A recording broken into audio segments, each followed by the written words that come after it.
రెండవ పేతురు పత్రిక 3వ అధ్యాయము 12వ వచనం. భక్తితోను మీరు అన్న కానించి మరొకరు చదవండి. మీరు పరిశుద్ధమైన ప్రవర్తనతోను భక్తితోను ఎంతో జాగ్రత్త గలవారై ఉండవలెను. దేవునికి స్తోత్రం కలుగును గాక. పరిశుద్ధాత్మ దేవుడి రాత్రి మనతో మాట్లాడుతున్న మరొక వాక్యం ఏంటంటే, మీరు పరిశుద్ధమైన ప్రవర్తన భక్తితోనూ చేయాలంటే బహు జాగ్రత్తగా మీరు ఉండాలి. దేవునికి స్తోత్రం కలుగును గాక. పరిశుద్ధమైన ప్రవర్తన మనము కలిగి ఉండాలని పరిశుద్ధాత్మ దేవుడు మనతో మాట్లాడుతూ ఉండాలండి. పరిశుద్ధమైన ప్రవర్తన అంటే మన ఆలోచన పవిత్రంగా ఉండాలి, మన చూపు పవిత్రంగా ఉండాలి, మన మనసు పవిత్రంగా ఉండాలి, మనము చేసే పనులు కూడా ఇతరులను నొప్పించకుండా పవిత్రంగానే ఉండాలి.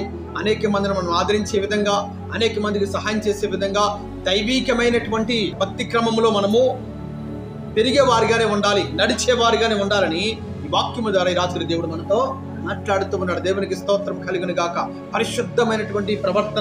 పరిశుద్ధమైన ప్రవర్తన కలిగి, దేవుని యందు భయభక్తులు కలిగి, దేవుని చిత్తాన్ని ఎరిగి ఆయన వలె మనము ఈ భూమి మీద నడవాలి. క్రీస్తు వలె మనము రూపాంతరము చెంది ఆయనకు లాగా మనము మారాలంటే దేవుని వాక్యం మనలో సమృద్ధిగా ఉండాలి. వాక్యంలో మనం ఎదిగితేనే మనలను వాక్యం ఏం చేస్తుందంట, క్రీస్తుకు ఇష్టలుగా క్రీస్తు వలె దేవుని వాక్యం మనను మారుస్తూ ఉంది. దేవుని నామానికి మహిమ కలుగును గాక. కాబట్టి అలాంటి ప్రవర్తన కలిగి మనం ఎలా ఉండాలంట, బహు జాగ్రత్తగా ఉండాలంట. ఎలాగంట, బహు జాగ్రత్తగా ఉండాలి. ఎక్కడైతే పరిశుద్ధత ఉందో అక్కడ ఖచ్చితంగా అపవిత్రత కూడా ఏలుబడి చేస్తూ ఉంది. ఎక్కడైతే భక్తి ఉందో అక్కడ ఏం చేస్తుందంట, మన వెంట ఆగు దుష్టుడు కూడా ఏం చేస్తాడు, మన యొక్క భక్తిని పాడు చేయాలని వాడు కూడా ప్రయత్నాలు చేస్తూ ఉంటాడు. కనుక మీరు బహు జాగ్రత్తగా ఉండాలి. మన పరిశుద్ధతను కాపాడుకునే క్రమంలో, మన భక్తిని కాపాడుకునే క్రమంలో, విశ్వాసంలో ఎదుగుతున్న క్రమంలో, సహవాసంలో పెరుగుతున్న క్రమంలో మనం అన్ని విధాలుగా బహు జాగ్రత్తగా మనము ఉండాలి. దేవుని నామానికి స్తోత్రం కలుగును గాక.